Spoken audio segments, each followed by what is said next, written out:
Good afternoon, everybody. My name's Ed Zimmermann. Welcome back to another episode of Ed Talks, the podcast where we look at the energy storage sector and break it down for you, our viewing audience. So today we're going to be speaking about two different topics. First topic, perhaps the most important one when we talk about the energy storage sector, is the Inflation Reduction Act. And then towards the end of the podcast, we'll talk a little bit about the National Electric Vehicle Infrastructure Act, which is also referred to as the NEVI program, which is sort of loosely connected to the work that we do in support of the energy storage sector. So what is the Inflation Reduction Act? So the Inflation Reduction Act is really one of the major pieces of the Biden administration's legislation. It was passed in August of 2022. Unfortunately, it was not a bipartisan passage, but that's okay because the investments that come with the Inflation Reduction Act are really being distributed right across the United States. And so blue state, red state, it doesn't really matter. Just about every state is the beneficiary to one extent or another of the funding that was set aside in the IRA.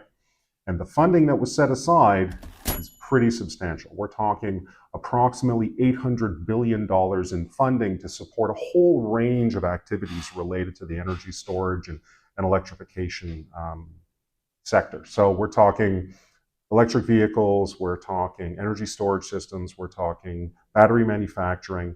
Many of these things are being addressed within the IRA. So how does the IRA really pertain to the type of grid scale energy storage that we talk about here on Ed Talks? Well, it attacks it in two different ways. The IRA breaks down the materials and the manufacturing processes used to build these systems into two big blocks. And those blocks are iron and steel products and manufactured articles. So what is considered an iron and steel product? Well, an iron and steel product really is for the infrastructure that goes into deploying an energy storage site. So we're talking rebar for foundations, we're talking tracking systems for solar panels, things like that. And those materials absolutely need to be of US origin. So smelted in the United States, formed into final products in the United States by US manufacturers in order for the site to qualify for IRA provisions. On the manufactured article side, it's a little bit different. Manufactured articles, because of global supply chains really that are implicated in the development of an energy storage system, require a little bit more flexibility.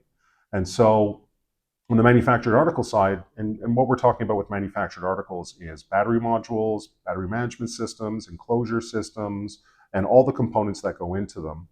They're managed under a very similar series of provisions that are applied to the Buy America Act, which ultimately is managed by the IRA and the Office of Transportation in the United States. So basically, there are 4 tiers of US content that are required within the IRA for manufactured articles.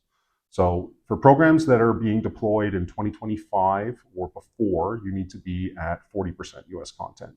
And then it increases every year, 45, 50, and ultimately 55% for projects that are being deployed in the United States after 2026. So what does this do? What does this mean?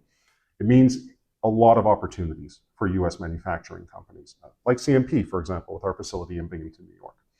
When I'm going to trade shows with my colleagues and we're speaking to OEMs that are in this space, there are certain things they want to know. Are you able to keep pace, for example, with their projected rate of growth, which is always enormous? Do you have an understanding of the industry at large? And are you able to support their manufacturing needs within the United States? And the IRA has really created that question for companies like CMP and other organizations that are engaged in building these products. Prior to this, a lot of these products were coming from overseas, and a lot of them still are coming from overseas. But under the IRA, organizations are very heavily incentivized to work with United States manufacturers. And so this is really just a phenomenal opportunity for all of the organizations, really at every level of the supply chain, from modules, like I said, to BMSs, cable harnesses, control assemblies, and ultimately major enclosure systems and their integration into a final product. And we're seeing now, certainly in partners that CMP has, the onboarding of this manufacturing into the United States. And it's really encouraging. So we're really excited. And for OEMs and ultimately the companies that are deploying these systems, the benefits of working with a US manufacturer are significant. Up to a 30% investment tax credit on any given project. That's going to make a big difference. And it certainly helps the industry in the United States be much more competitive with competitors from overseas. And it's going to allow the US to achieve that ultimate goal of energy independence by promoting investment in manufacturing capacity in the US right across the country. So we're really excited about it. Now, on the NEVI side, the National Electric Vehicle Infrastructure Act side, that's really more pertaining to the infrastructure that goes into the charging of vehicles. And so we're talking charging stations and associated components. Its funding is much smaller, about $2.5 billion over 5 years. The process of acquiring those funds a little bit more complicated, but it is creating opportunities for U.S. manufacturers to get involved in the construction of charging systems. So how does this relate to the energy storage sector? Well, it's a pretty significant relation. As the US builds out its vehicle charging infrastructure, what we're discovering is that many of these systems need to be backstopped by energy storage systems.